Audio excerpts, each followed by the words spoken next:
তো welcome back to video guys. আজকের ভিডিওটি আমরা ভেক্টর অ্যালজেব্রা নামক যে চ্যাপ্টারটি রয়েছে ডিপ্লোমা ফার্স্ট সেমিস্টার অথচ পলিটেকনিক ফার্স্ট সেমিস্টার অ্যাপ্লাইড ম্যাথসের যে আমাদের ইউনিট রয়েছে অ্যালজেব্রা, ভেক্টর অ্যালজেব্রা, সেটিকে আমরা পড়ে শেষ করব। তো আজ এটা হচ্ছে আমাদের পলিটেকনিক ফার্স্ট সেমিস্টারের যে ভেক্টর অ্যালজেব্রা তার লেকচার নাম্বার 1 এবং এমনি ধরে ধরে অনেকগুলো পার্ট আসবে ভিডিওর। আমরা তো আজকের যে পার্টটি হচ্ছে সেটাতে আমরা অনেক ধরনের ডেফিনেশন শুরু করবো, মানে এটা লেকচার নাম্বার 1।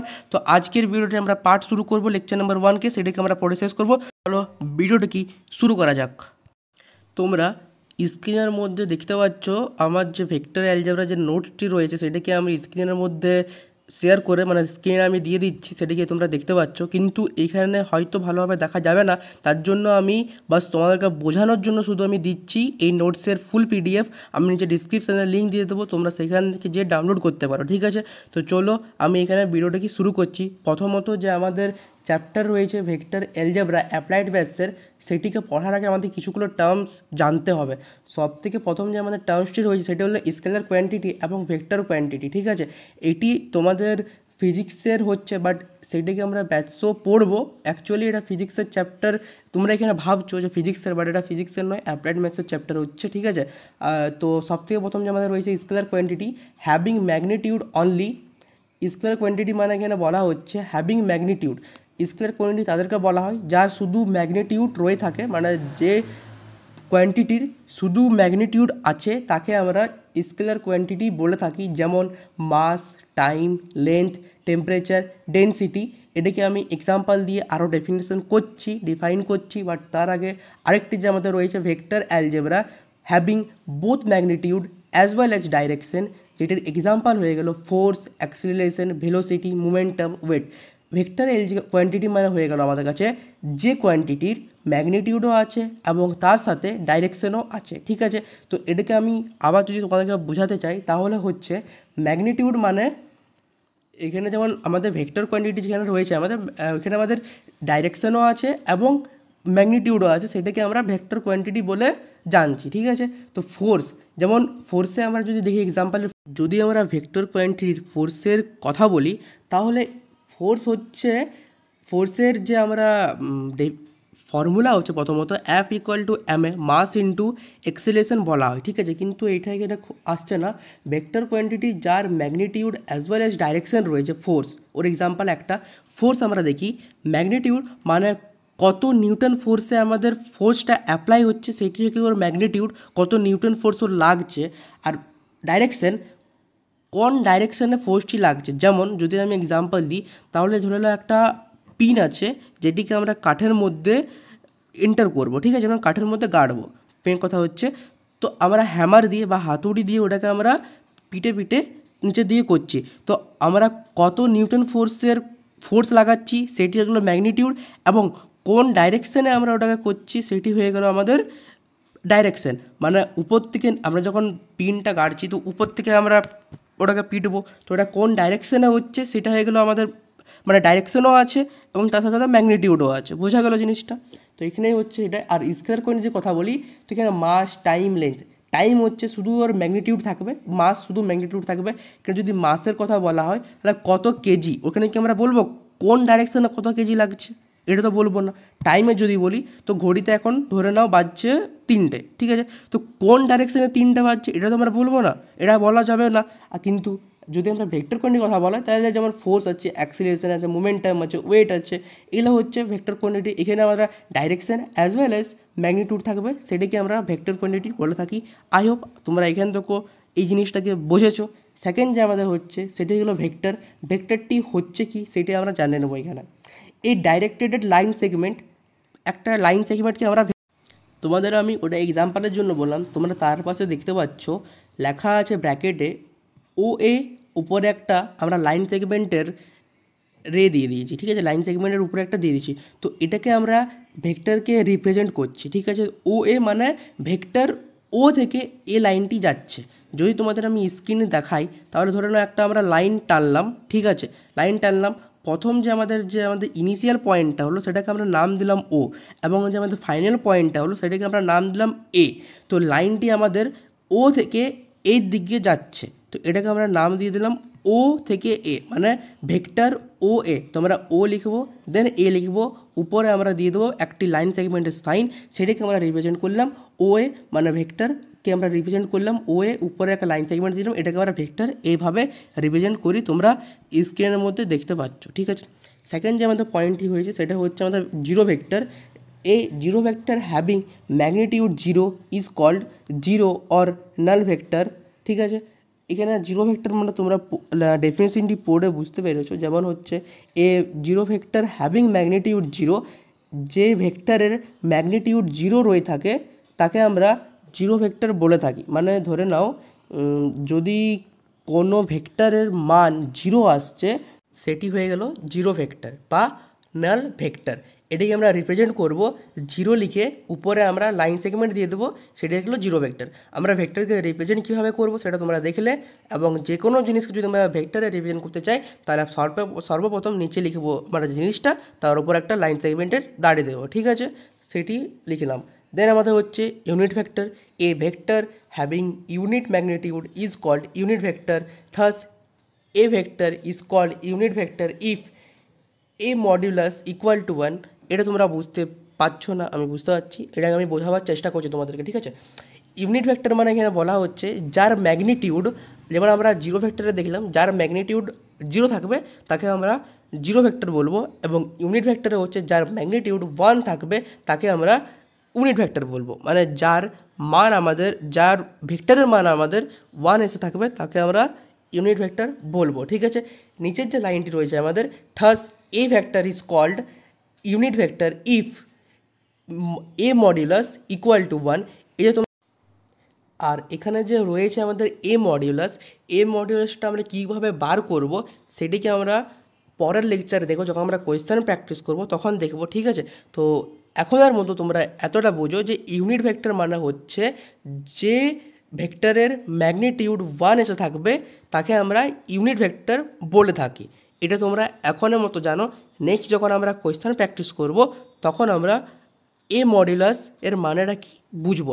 এখন পর্যন্ত তোমরা এইটুকু বুঝেছো যে ভেক্টরকে আমরা রিপ্রেজেন্ট কীভাবে করব, জিরো ভেক্টর কাকে বলে, ইউনিট ভেক্টর কাকে বলে।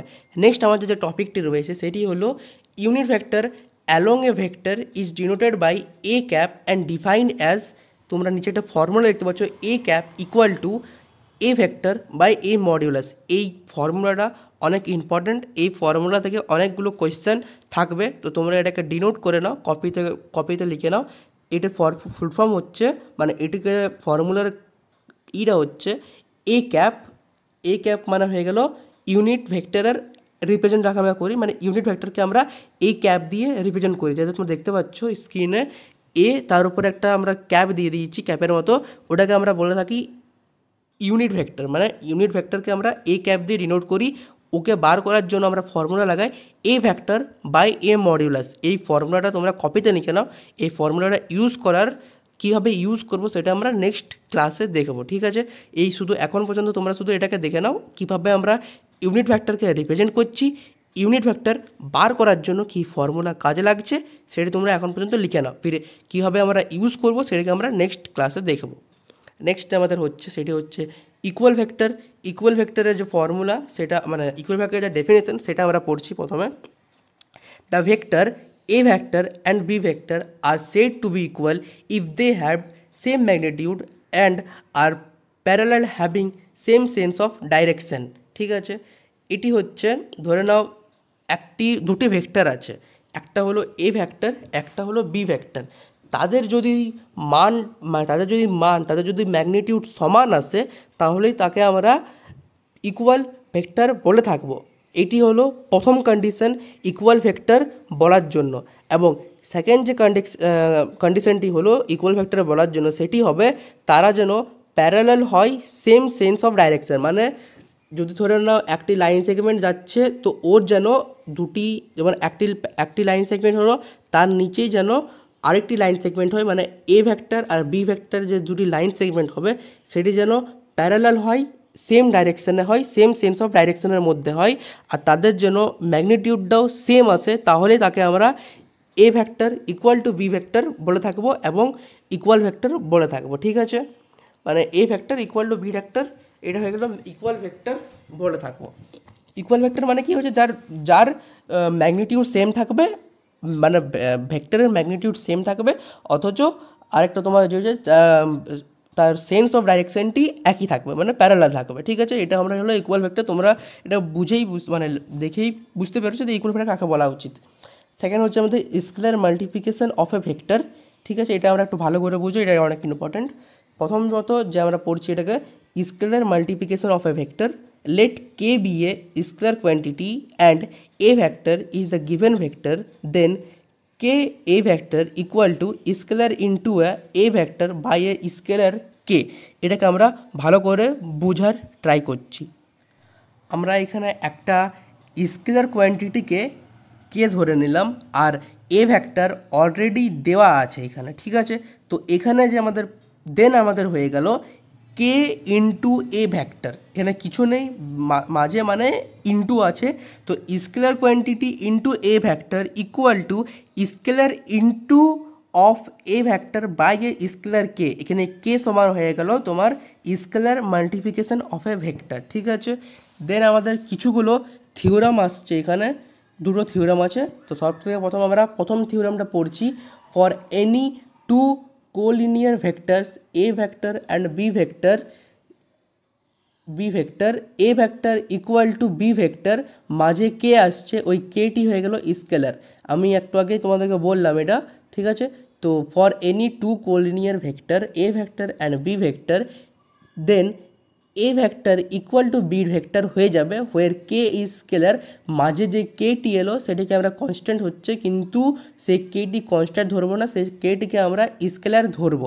যদি কোনো ভেক্টর কোলিনিয়ারের মধ্যে আসছে, কোলিনিয়ার মানে হচ্ছে ধরে নাও একটি লাইন আছে, তার মধ্যে আরেকটি লাইন আছে, সেটা হয়ে গেল কোলিনিয়ার, মানে এক উপরের সাথে দুজনাই এক উপরের মধ্যে দুজনের আছে। ঠিক আছে, দুটি লাইন এক উপরের মধ্যে আছে, তো একটি লাইন ধরে নাও এ ভেক্টর, আরেকটি লাইন ধরে নাও বি ভেক্টর। ওকে, দুটো লাইনের মধ্যে সেটি হয়ে যাবে তোমার A vector equal to K B vector. এখানে কেটি হয়ে গেল স্কেলার কোয়ান্টিটি, এটা তোমরা মনে রাখবে, কপিতে নোট করে নাও। সেকেন্ড যে আমাদের থিওরামটা রয়েছে সেটি হলো if A vector and B vector non collinear and R vector be any vector coplanar with a vector and b vector can be expressed as r vector equal to x a vector plus y v vector where x y are scalar। এটা তোমরা বুঝতে পারছো না, মানে বুঝাচ্ছি আমি, এখন তোমরা ডেফিনেশনটা পড়ে বুঝতে পারবে না। ঠিক আছে, নো প্রবলেম, আমি বুঝাচ্ছি তোমাদেরকে। ওকে, ওয়েট, ধরে নাও এ ভেক্টর এবং বি ভেক্টর দুটি নন কোলিনিয়ার ভেক্টর আছে। ঠিক আছে, আরেকটি আর ভেক্টর একটা কোপ্লেনারের অন্য ভেক্টর রয়েছে, তাহলে A vector and B vector can be express, মানে এ ভেক্টর আর বি ভেক্টরকে আমরা এক্সপ্রেস করতে পারবো R vector equal to X A vector plus Y B vector where X আর ওয়াই আর স্কেলার কোয়ান্টিটি হবে। মানে যদি আমাদের কাছে দুটি নন কোলিনিয়ার ভেক্টর রয়েছে, তার মধ্যে যদি আরেকটি ভেক্টর কোপ্লেনার থেকে এসেছে, ওটাকে আমরা আর ভেক্টর ধরলাম, তাহলে আমরা আর ভেক্টরকে ধরতে মানে লিখতে পারবো R vector equal to X A vector plus Y B vector where X and Y R scalar quantity. তো এই ফর্মুলাটা তোমরা কপির মধ্যে লিখে নেবে। এই ফর্মুলার কি ইউজটা কীভাবে ইউজ সেটা আমরা কোয়েশ্চানে দেখবো, বাকি এখন তোমরা নোটসগুলো শুধু বুঝে নাও আর লিখে নাও একবার, এরপরে শুধু তোমরা রিডিং করে নেবে, তোমরা বুঝতে অনেকটা পেরে যাবে। ঠিক আছে, সেকেন্ড যে আমাদের রয়েছে সেটি হলো পজিশন ভ্যাক্টর। পজিশন ভ্যাক্টরটি হয়ে গেল if 0 be any arbitrary point in space, then position vector of a point P respect to O is denoted by OP vector, and if Q be another point, then PQ vector equal to OQ vector minus OP vector। ঠিক আছে, এটা তোমরা বুঝতে পারলে না, বোঝাচ্ছে আমার, কিন্তু তোমরা বোঝার চেষ্টা করছি আমরা এটা ভালো করে। ধরে নাও আমি এখানে একটা ডায়াগ্রাম তোমরা দেখতে পাচ্ছ, একটি হচ্ছে ওয়াই অ্যাক্সিস, একটি হচ্ছে এক্স অ্যাক্সিস। ওকে, তোমরা এটা বুঝতে পেরেছো। আর এখানে আমরা যে পজিশন ভ্যাক্টরের যে আমাদের ডেফিনিশনটি হয়েছে সেটা আমরা পড়ছি। ধরে নাও একটি স্পেসের মধ্যে একটা আরবিট্রারি পয়েন্ট রয়েছে যেটির নাম হচ্ছে ও। ঠিক আছে, ও তার মধ্যে আমরা দুটিকে ওয়াই অ্যাক্সিস এবং এক্স অ্যাক্সিস বলে যে ডায়াগ্রামটা দেখতে পাচ্ছি সেটা আমরা নিয়ে নিলাম। ওকে, দেন পি উইথ রেসপেক্ট ও, মানে ও থেকে পির মধ্যে আমরা একটি লাইন টানলাম। ওকে, দেন ডিনোট করলাম ওকে আমরা ওপি ভেক্টর বলে। Okay, same we denoted OP vector if Q be another point, আর কিউ একটি সেম আনাদার পয়েন্ট একটি আছে পি এর পাশে আরেকটি কিউ পয়েন্ট আছে, ওকে আমরা ডিনোট করলাম ও থেকে কিউ পর্যন্ত কিউপি মানে ও কিউ ভেক্টর। তাহলে একটি হয়ে গেল আমাদের ওপি ভেক্টর, একটি হয়ে গেল আমাদের ও কিউ ভেক্টর। ওকে, তাহলে ওটাকে আমরা ডিনোট করব, মানে যদি আমরা পি কিউ ভেক্টরকে বার করতে হয় তাহলে ওটাকে আমরা মানে যদি আমরা এখানে একটা রয়েছে ওপি ভেক্টর, একটি হয়েছে আমাদের ও কিউ ভেক্টর, যদি আমরা পি কিউ ভেক্টরকে বার করতে চাই তাহলে আমরা একটা ফর্মুলা ইউজ করব, সেই ফর্মুলাটা এখান থেকে বেরোচ্ছে, সেই ফর্মুলাটি হয়ে গেল P Q vector equal to O Q vector minus OP vector. মানে পি কিউ ভেক্টর যদি আমরা বার করতে চাই তাহলে ও কিউ ভেক্টর থেকে ওপি ভেক্টরকে মাইনাস করে দেবো, তাহলে আমাদের পিকিউ ভেক্টরটি এসে যাবে। ঠিক আছে, তো আজকের ক্লাসটি আমি এখানে এন্ড করছি। যদি ভালো লেগে থাকে তাহলে একটি লাইক করে দেবেন, চ্যানেলটিকে সাবস্ক্রাইব করে দেবে। এমনি ভিডিওর জন্য নেক্সট লেকচার আমি জলদি আপলোড করব, তোমরা নিচে ডিসক্রিপশনে লিঙ্ক পেয়ে যাবে, সেখানে আমরা অনেকগুলো কোয়েশ্চেন ডিসকাস করব। Thank you so much.